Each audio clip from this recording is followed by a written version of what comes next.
What is up, Broncos fans? The Denver Broncos show back here again to do yet another video. In this video, I'll be talking about the upcoming 2017 NFL Draft, which of course will be finally going down this Thursday night from Philadelphia, Pennsylvania, I believe. And I just wanted to make a video before the draft, kind of diving into some prospects that I think the Broncos should look to target, primarily with their first pick, which of course will be the 20th pick in the first round, and just really talk about the NFL draft from obviously a Broncos heavy and Broncos centric perspective, and just kind of dive in again on some of these prospects that I'd like to see Denver target and maybe take a flyer on. I'm going to make this a two-part video. So in this first part, this first video, I'm going to talk about a couple of offensive prospects that I would like to see the Broncos take, and then the second video I make, which will either be out later today or tomorrow, we'll focus more on the defensive side of the football and some defensive prospects that the Broncos could be interested in, and some guys that I'd like to see Denver take. So let's get right into it, dive into this first video, and start with the offensive side of the football and touch on some prospects that could definitely help the Broncos offensive unit, which was abysmal and terrible, to say the least, for the most part of last season. Pretty much every person I've seen that's involved in football from a media standpoint, you know, in multiple mock drafts and articles, literally everyone has the Broncos drafting an offensive lineman in the first round. And quite frankly, to me, it's a little baffling, and it's kind of a very archaic way of thinking. You know, a lot of people are like, well, obviously the Broncos need a left tackle. It's the biggest position of need, so they have to take that position at pick number 20. But again, I think that's a very archaic, very dumb, foolish, short-sighted way of thinking about things, especially when it comes to building a team. And if John Elway thought along those lines, the Broncos wouldn't be in the position they are now. We wouldn't have won a Super Bowl 2 years ago.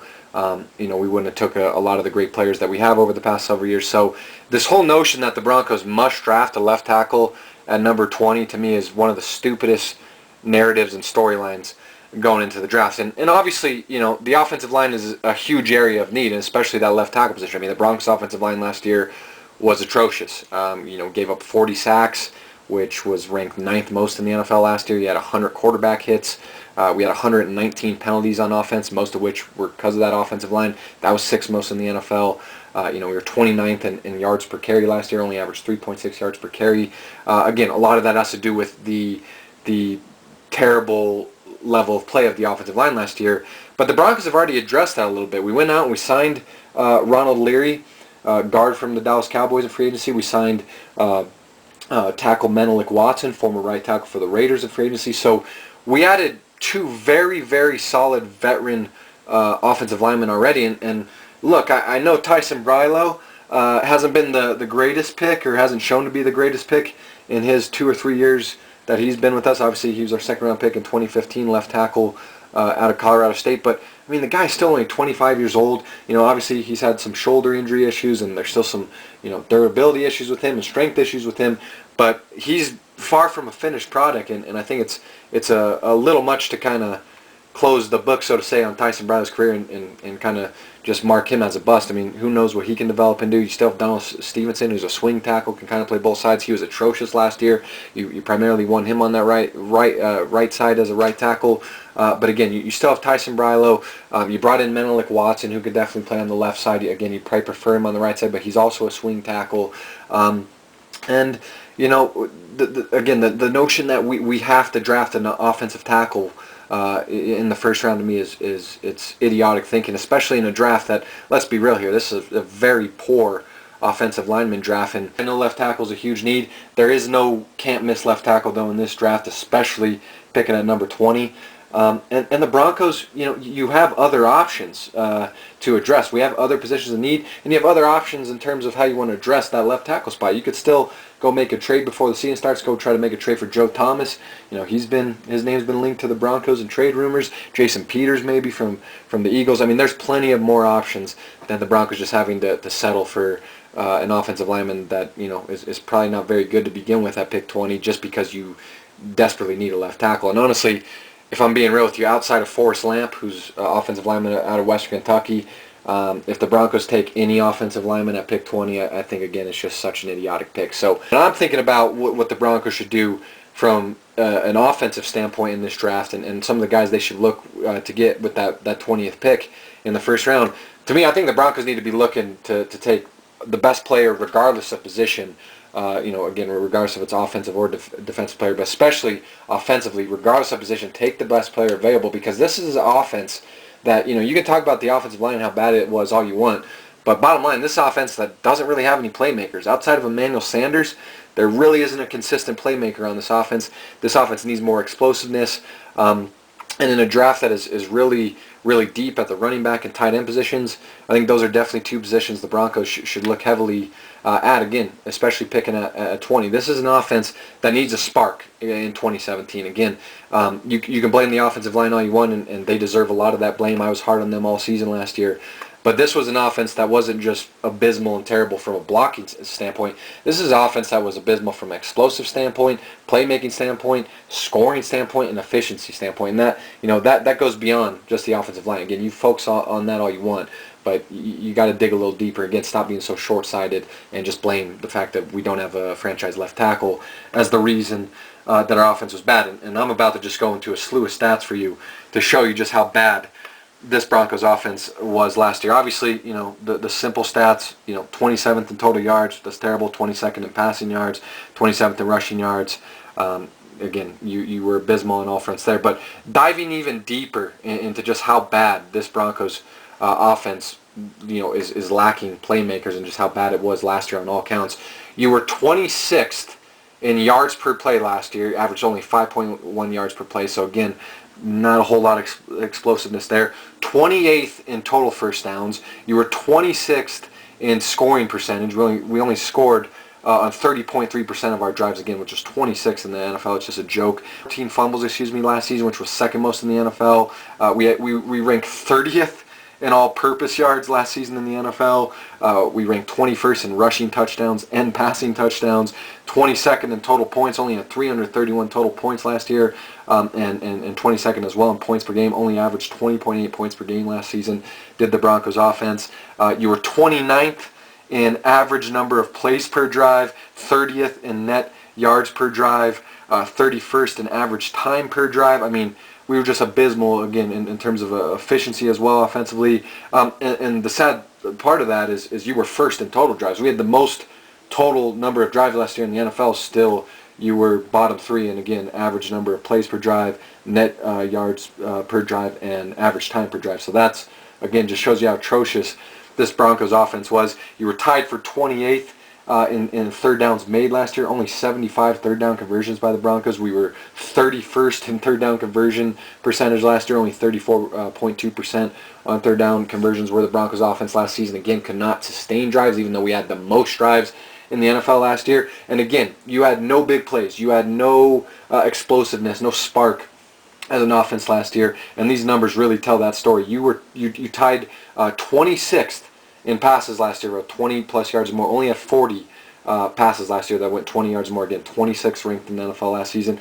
And you were tied for dead last, 32nd in runs of 20 yards or more. Only had 4 runs. Let me repeat that. 4 runs of 20 yards or more did this Broncos offense last year. Again, tied for dead last in the NFL. So, again, that was a lot of numbers to digest, but this Broncos team needs playmakers, and this is a great draft to address that, because there is a plethora of playmakers at the running back and tight end position specifically. The first prospect I'm going to talk about here in this video, this should probably come as no surprise to anyone, but you got Christian McCaffrey, running back out of Stanford, 5'11", 202 pounds, 20 years old. This would be such a beautiful thing to see, the Broncos end up with Christian McCaffrey come Thursday night, and to see him on stage holding up that Broncos jersey and wearing a Broncos hat. It really would be not only, I think, an incredible moment for him and his family, of course, but also for the Broncos organization, for the city of Denver, for the state of Colorado, and for the organization as a whole. I think it would just be a great moment, and just kind of a match made in heaven for both parties, not only Christian McCaffrey, but for the Broncos as well. Of course, everyone knows Christian McCaffrey, born and raised in Colorado. He was born in Castle Rock, Colorado, played his high school football at Valor Christian, which is in Highlands Ranch, Colorado. Of course, his father, Ed McCaffrey, one of the best wide receivers in Denver Broncos history, played 8 seasons for the Broncos, and with the Broncos won 2 Super Bowls, of course, with the organization, and of course with John Elway. You look at Christian McCaffrey, his brothers Max, Dylan, and Luke McCaffrey. They all grew up in Colorado, all played their high school football in Colorado. His brother Luke McCaffrey actually is currently playing at Valor Christian. So you love the pedigree he comes from. Obviously, as he's homegrown, has that background, being from Colorado, growing up in Colorado, born and raised here. Obviously, his dad playing for the Broncos. All that just kind of adds to the fact of why you'd want to see Christian McCaffrey as a Bronco. But regardless of all that, just breaking down Christian McCaffrey as a player, I mean, again, for an offense that needs a playmaker, this guy is as big of home run hitter as it gets. You look at what he did at Stanford. You're talking about a guy that was the Pac-12 Offensive Player of the Year in 2015, finished second in the Heisman voting that year behind Derrick Henry, probably should have won it, broke Barry Sanders' record for most all-purpose yards in a season in 2015 by 600-plus yards. This is a guy that almost had 7,000 total all-purpose yards in 3 seasons at Stanford. He rushed for 3,922 rushing yards on 632 carries, 21 career rushing touchdowns in 3 seasons at Stanford, and also had 1,206 receiving yards on 99 catches for 10 receiving touchdowns. Again, this guy does everything on the offensive side of the football, and also had 1,800 plus return yards and 2 return touchdowns, again, in his 3 seasons at Stanford. Obviously had a great combine, ran a 4.48 40 at the combine, a freakish 4.22 in the 20-yard short shuttle, 6.57 in the 3-cone drill, had a 37.5-inch vertical, 10-foot 1-inch broad jump, only had 10 reps on the bench press, but still, again, that 20-yard short shuttle number is just freakish. Again, you're talking about a guy in Christian McCaffrey. The Broncos desperately need playmakers. You're going to hear me say that millions of times in this video. He is as good of a playmaker as it gets, especially in this draft. You're talking about a guy that is so dynamic. He is a matchup nightmare for a defense because you can line him up all over the place. You can do so many things offensively with having him on your offensive unit. It really opens up your playbook, and really as a play caller, I think having a guy like Christian McCaffrey at your disposal is just a huge luxury. Again, this is a guy that he might not be a 3-down running back or your prototypical 3-down running back, but he's definitely a 3-down player offensively because, on first and second down you can roll him out as a running back, line him up as a running back, and then a third down, line him up at the slot as a receiver, and put him up against a linebacker or safety, which he's just going to absolutely eat up in the open field. Obviously, is a guy that's got great speed, but really what makes Christian McCaffrey special is he's got insane agility. I mean, his quickness is freakish, very, very shifty. Again, this is a guy in the open field. If you're a linebacker or safety, it's pretty much a wrap. I mean, can make just about anybody miss. Phenomenal change of direction, and again, just some of the best foot quickness I think I've ever seen. Again, elite agility, and a guy that is just so shifty, especially in the open field. And again, we need playmakers, man. And people say, well, we have C.J. Anderson. We drafted Devontae Booker last year. That's all fine and dandy.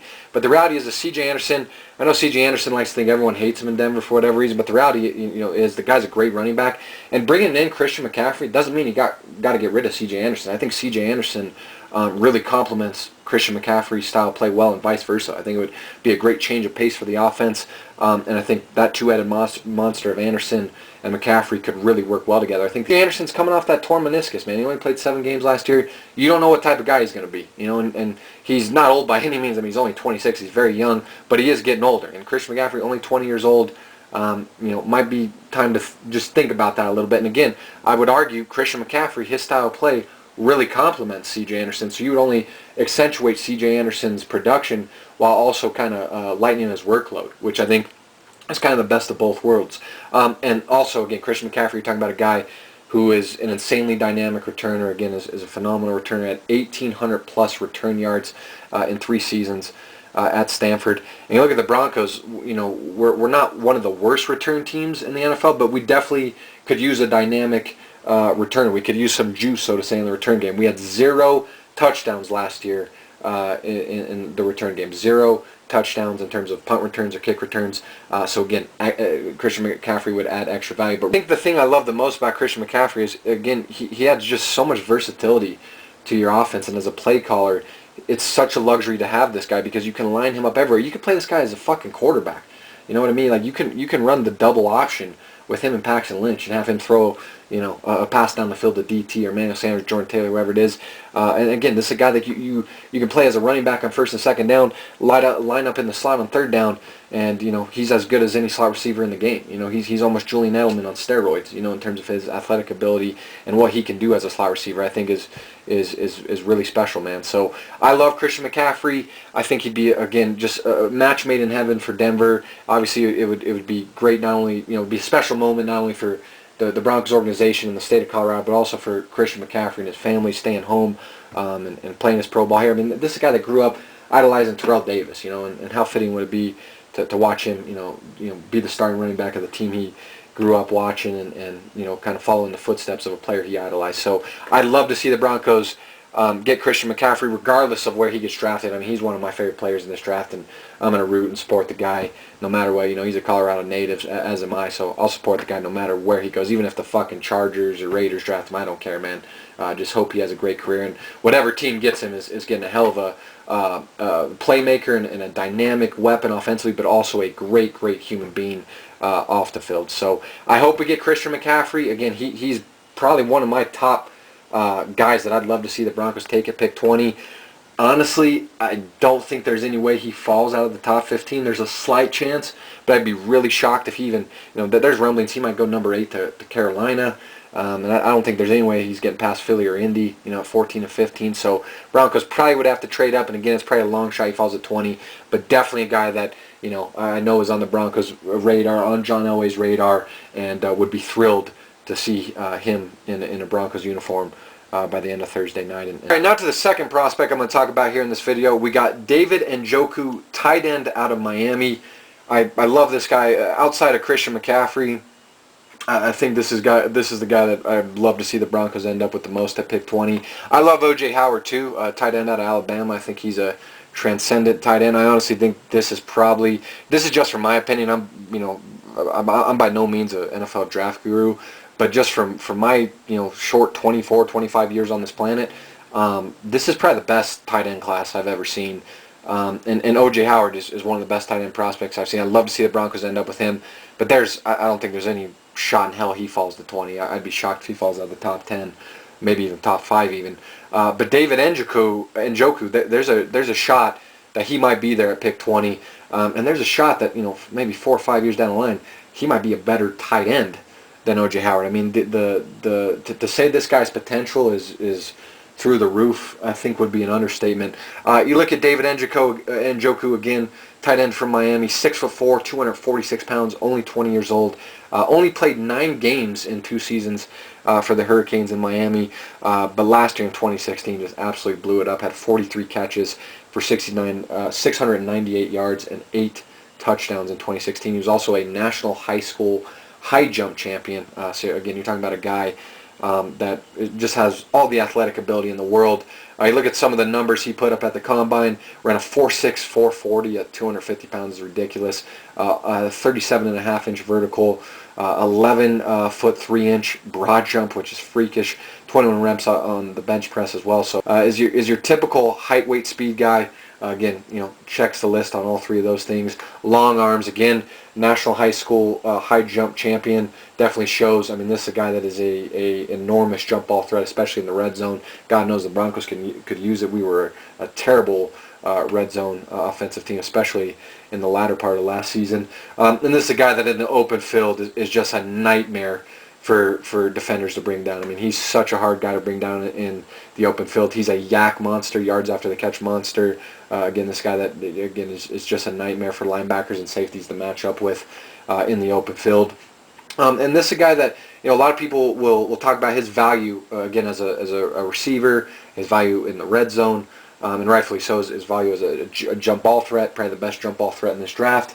But this is a guy that is also a very solid blocker. He's a willing blocker. He competes in the run game. Definitely needs a little more polish there. He needs to get stronger. Again, this guy, he's got a huge frame. He could fill out even a little more. He's already 6'4", 250, which is huge. But he could gain 10 pounds and still, probably not affect his speed at all. Again, he's a lanky guy, has those long arms, and can improve his strength. But he's a willing blocker. You love that. Again, is a guy that can really do it all as a tight end. But he definitely can improve his polish as a route runner. and improve it in that area. And there's some technical things that get better. But I love this kid, man. I think Daniel Jeremiah has this guy ranked at, in his top 15. He's Daniel Jeremiah is a guy I respect a ton of in terms of his evaluating ability and his football acumen. So that's very high praise from a very knowledgeable source. Again, he has David Njoku as a top 15 player. And again, I'd say this guy's one of my favorite players as well in this draft.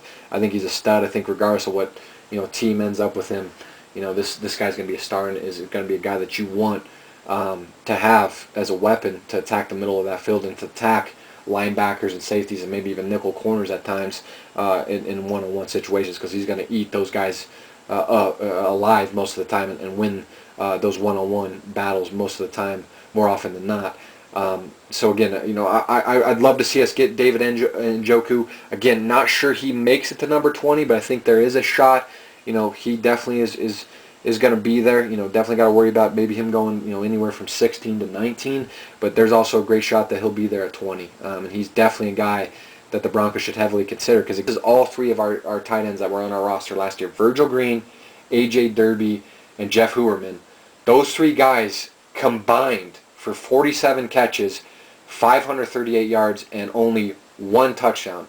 Let me repeat that. One touchdown between all three of our tight ends in 2016. You virtually have no threat offensively in terms of receiving at the tight end position currently on your roster. I mean, 47 catches, 538 yards, and a touchdown.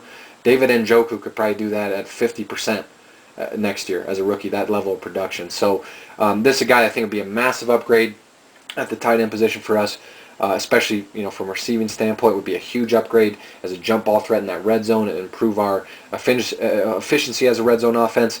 I mean, look at David Njoku. This is a guy last year, he had 6 games alone last season for Miami where he had at least 65 receiving yards or more. And again, you got 3 guys on your roster that can barely get to 500 total yards combined and only 1 touchdown combined. So David Njoku, love this guy. Think he's a guy 5 years from now, probably, we'll look back on this draft and he'll be one of the best players to come out of the draft. Reminds me a ton of Greg Olsen. I've seen a lot of people use that comparison for him as well. And again, is a guy that I think would be one of the most complete tight ends that the NFL has ever seen. And let's be honest, the Broncos haven't had elite tight ends since Shannon Sharpe. I know Julius Thomas had that great year with Peyton in 2012 or 2013, but let's be real, the Broncos really haven't had an elite, consistent playmaking tight end since Shannon Sharpe. And this guy I think could be that. He reminds me a lot of Shannon Sharpe as well. Shannon Sharpe, Greg Olsen, kind of somewhere in that mold. And if he's there at 20, the Broncos should make that call to Philadelphia as quick as possible and get that card in. Because he'd be a great fit and a very dynamic player to add to the middle of our offense that can also help free up some things on the outside for Emmanuel Sanders and DT, and also give, again, another target and another weapon for Trevor Siemian or Paxton Lynch to utilize, make their life a little easier in 2017. Dalvin Cook, again, big game hunter, man, big game player. You're talking about a guy, again, played at Florida State, 5'10", 210 pounds, 21 years old, two-time first-team All-American at Florida State throughout his 3 seasons with the Seminoles. He compiled 687 carries for 4,464 rushing yards, had 46 touchdowns in his 3 seasons, rushing touchdowns at Florida State, which is just a freakish number. Averaged 6.5 yards per carry. Also had 79 catches for 935 receiving yards and 2 touchdowns in his 3 seasons there under Jimbo Fisher. Dalvin Cook, again, man, home run hitter. You're talking about a guy that really seems to play at his best when it matters the most and when the competition is at its best. Not without his flaws. Definitely a guy that has had some off-the-field issues. I mean, you look at Dalvin Cook, this is a guy that was arrested, in 2009 for robbery when he was in high school. He was then, charged for firing a weapon and for possession of a weapon on school grounds in 2010. Then he was charged with a misdemeanor battery outside of a bar in 2015. So, definitely some off-the-field concerns with him. All those charges were dropped, I will say that. That's never really shied the Broncos away from players in the past. I mean, you look at guys like Bradley Roby, you look at a guy like Shane Ray even more recently. The Broncos definitely have a stable locker room, even to an extent. I'd say Von Miller. We're not afraid to draft guys that maybe have some checkered past. And I think all three of those guys, maybe with the exception of Von's had that one little Molly hiccup or whatever a couple years ago, but definitely in the case of Bradley Roby and Shane Ray, those are guys that had off the field issues or whatever. You haven't seen or heard about them getting in any trouble since the Broncos drafted them. So Dalvin Cook, this might almost be a great locker room and a great situation for him to come into to kind of stay out of trouble. And you look at some of the numbers Dalvin Cook had at the scouting combine, ran a 4.49 40, had a 4.53 time in the 20-yard short shuttle. So not as quick as say someone like Christian McCaffrey, but still has very, very good quickness and speed. Some durability concerns as well with Dalvin Cook. You're talking about a guy that's had 3 shoulder surgeries since high school, tore his rotator cuff in high school, then tore the front of his labrum in 2014, then the back of it this past year in 2016. So that's also a bit of concern. But you look at what this guy does well. You're talking about a guy that has amazing feet, is very shifty in the open field, like Christian McCaffrey, can stop on a dime and change direction so quickly, is that home run hitter. This is a guy that you let him get to the edge, that's really when he's at his best. If he can get to the edge in the run game and bounce it outside and hit it, he's as good as gone. Has great burst, great vision, and again, as a guy that is a big game hunter, man. He brings it when the lights are shining at their brightest. But this is a guy that is not as powerful as a runner as you'd expect, given kind of his stature and his lower body explosion. Maybe isn't as good as you'd expect it to be, and he's not as physical as a runner as between the tackles as you'd like to see. His hands are very inconsistent. He's a capable receiver. Again, this is a guy that had 935 receiving yards and 80 catches in 3 seasons at Florida State. So definitely is a threat out of the backfield, but his hands are very inconsistent, and he's very inconsistent as a blocker, loses focus at times. He's definitely a guy that would worry me there. Christian McCaffrey, I didn't mention that with him earlier as well.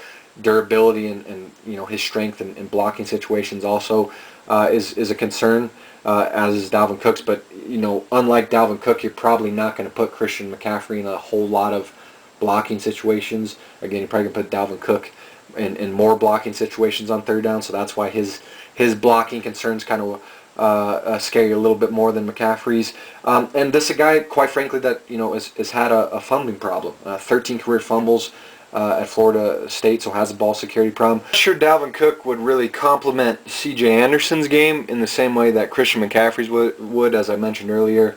I'm not sure it's the greatest fit in terms of that. But Dalvin Cook, this is a guy that I've seen in most mock drafts. He's definitely been there at 20, and in some mock drafts I've seen him late first round, even some not even having him in the first round, which to me is just baffling. I know the off the field concerns, the injury concerns with the hamstring issues and the shoulder surgeries and the off the field issues, all that stuff. But this is a guy, man, that he's a first round pick. It's a no-brainer to me. Like this guy is super special. Again, Bucky Brooks, another evaluator that I have the utmost respect for, has Dalvin Cook as one of his top 15 players in this class. So again, that's saying something. So if he's there at 20, and Njoku's off the board and McCaffrey's off the board, and you got all these questionable linemen left, maybe Dalvin Cook's the guy that the Broncos need to heavily consider. Ball security aside, that's honestly, that's the thing that worries me the most with Dalvin Cook, is we already have ball security issues. Not sure we need another guy that's clearly a big issue with.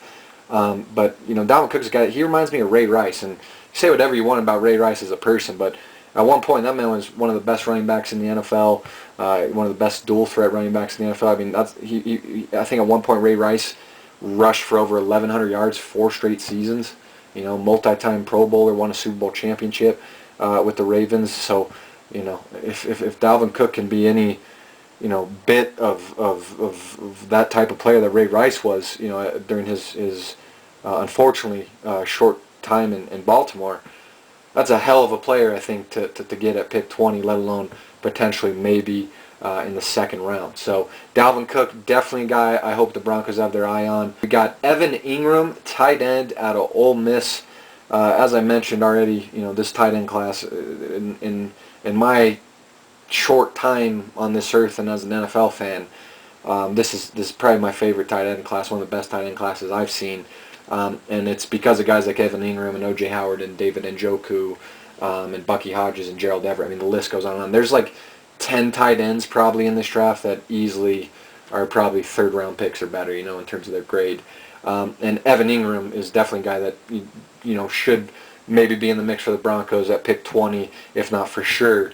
Come in the second round, is maybe got to trade up, or if he falls to the Broncos in the second round. You look at Evan Ingram again, tight end out of Ole Miss, 6'3", 234 pounds, 22 years old. I believe he was a 4-year starter at Ole Miss, so you like that. Is a guy that has been compared to Jordan Reed. That's a hell of a comparison. Is your prototypical H-back. What he did last year in his senior year with Ole Miss, he had a monster year, 65 catches, 926 yards, and 8 touchdowns for Ingram as a senior at Ole Miss last season. Was arguably the best tight end in football last year, outside of O.J. Howard probably, and just absolutely lit up the combine. You look at what he did at the combine, ran a 4.42 40. That's a faster 40 time than Christian McCaffrey, Dalvin Cook, and Leonard Fournette.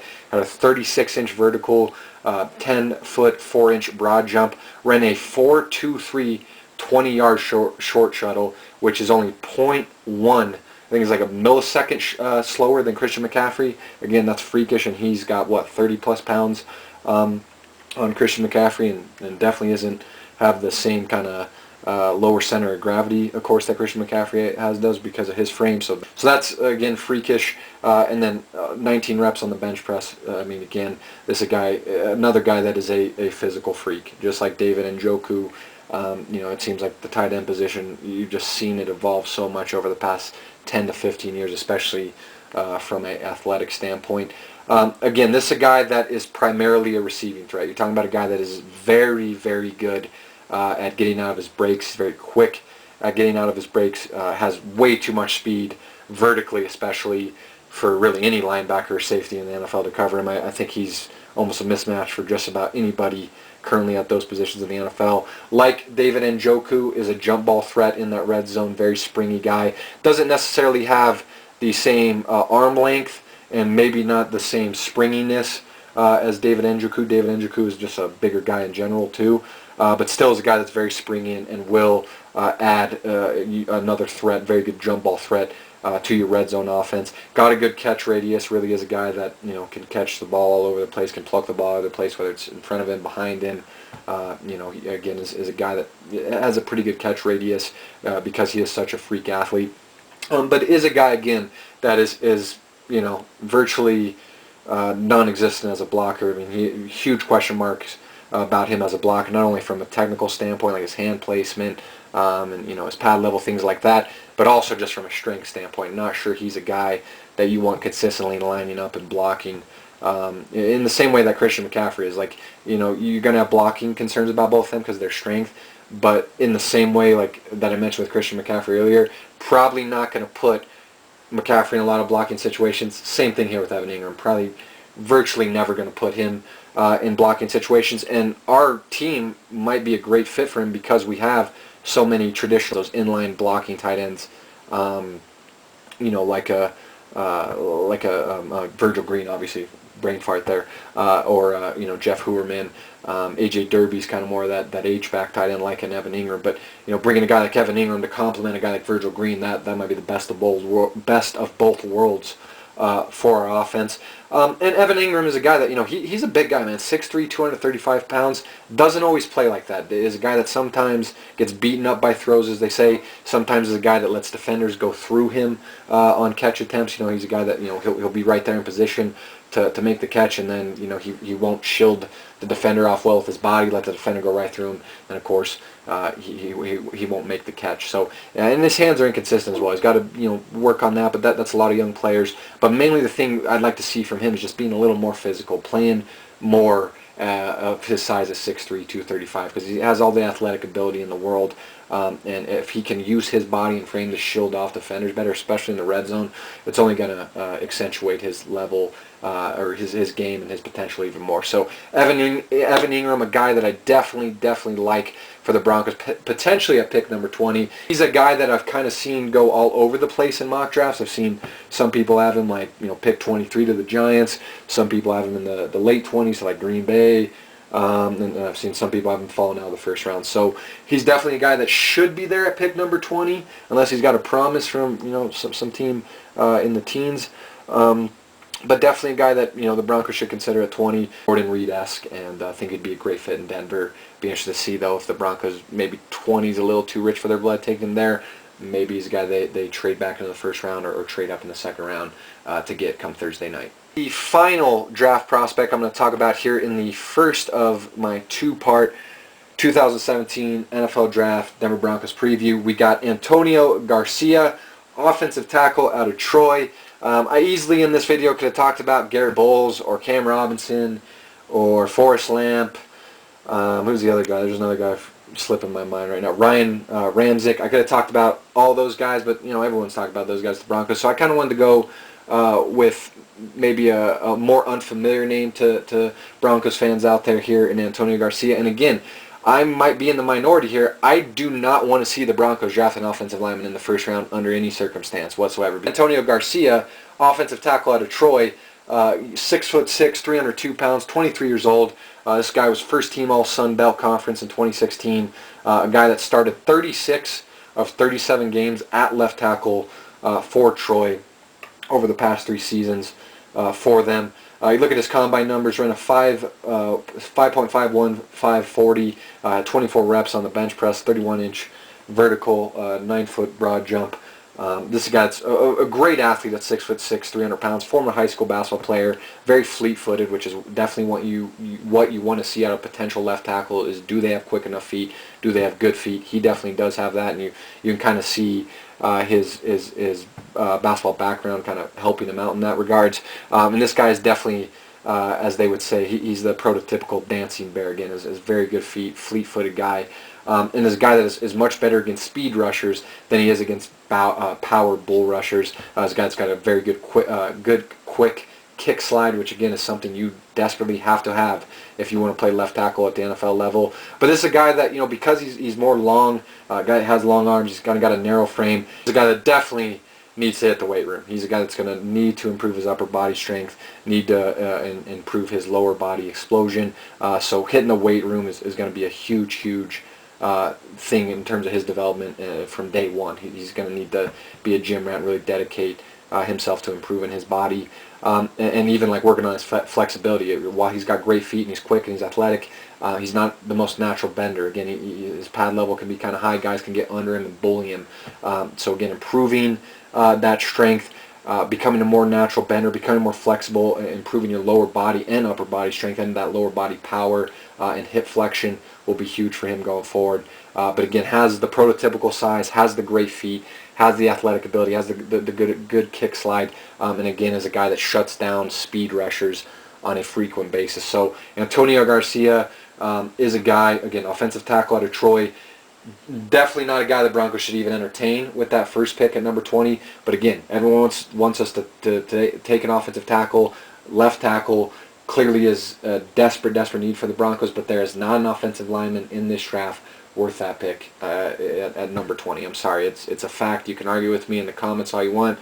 You're not going to change my mind. The Broncos, I think, would be idiotic and foolish to draft any of these offensive linemen in the first round. So that's why I think maybe taking a guy like Antonio Garcia, maybe in the latter part of that second round or sometime in the third round, again, you get a guy right here who is not much worse, if not as good as guys like Garrett Bowles, guys like Ryan Ramczyk, I would argue. And you can get him 2 to 3 rounds later, still fill that position of need while also drafting the best available player in the first round. I think it's kind of a win-win for the Broncos. So Antonio Garcia, definitely a name to watch out for. Again, an offensive tackle for the Broncos to watch out for out of Troy, second or third round. Could be a developmental left tackle, and again, add depth to our tackle position, which is mainly what we need. Leave me a comment below. What do you think of the Broncos picking at number 20? What guys on the offensive side of the football, what prospects in this year's draft on the offensive side of the football would you like to see the Broncos take? If I didn't mention some guys that you'd like, I would love to hear you guys take on some of those guys that I didn't maybe name in this video in the comments below, and the guys I did mention in this video. Of course, Christian McCaffrey, David Njoku, Evan Ingram, Antonio Garcia, and Dalvin Cook. Love to hear your guys' thoughts on those guys and how they fit in with the Broncos potentially offensively. And yeah, that's it for me, guys. Been rambling enough. I really, really appreciate you watching, and go Broncos, man. Can't wait for Thursday night.